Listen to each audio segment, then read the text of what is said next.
So, holy cow, week 5. Wow. We don't have much time left to go, and I hope you feel like the first 4 weeks you really built some basic concepts. The segmenting thing last week is foreign to a lot of people, right? It's about cutting your audience into pieces, and interesting enough, I think it also kind of applies to this week. If you think about a satisfied customer, your current customer, as a segment. I'll come back to more on that later. In this week, there's a couple articles about return on investment and patient loyalty, building loyalty and patient experience. Those are important because the work you're going to do in the customer satisfaction presentation isn't just opinion. It should be built on fact.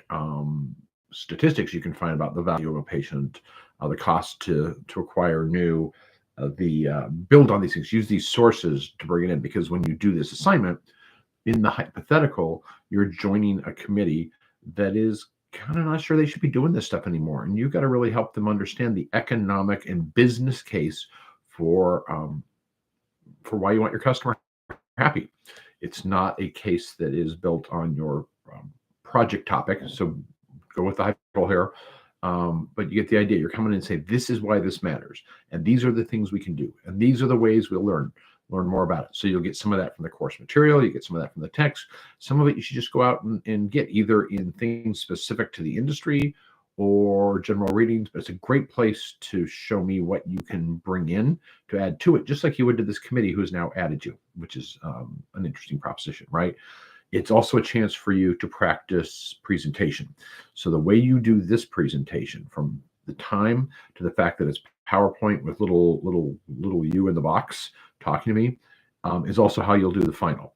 And failure to let me see you, let me hear you, will cost a lot of points now and a lot more points in 2 weeks when you do the final. So do this early and make sure that technically you've got it, while you also make sure the content is right? And the content should be to some degree documented. And when you read the rubric, you'll see, I need you to be persuasive. I need you to want to be there. I need you to, this is a marketing class. We want people to do something. In this case, we want them to care about programs to develop customer satisfaction, and you're going to present the case. So that gives you kind of the high level there. There is no third ethics group, so you see that in the rubric, but there's only like 8 of you, so we don't need to do that. And I might throw something in here about why measurement matters, because we don't spend a lot of time in it, but I think it's really important in marketing and to some degree fits to the customer satisfaction thing, right? That you can show what you did matter, that you can draw a direct line between a social media campaign, inquiries, and new patients. So I think it's an interesting concept to have, as is the supplemental article on buzzwords.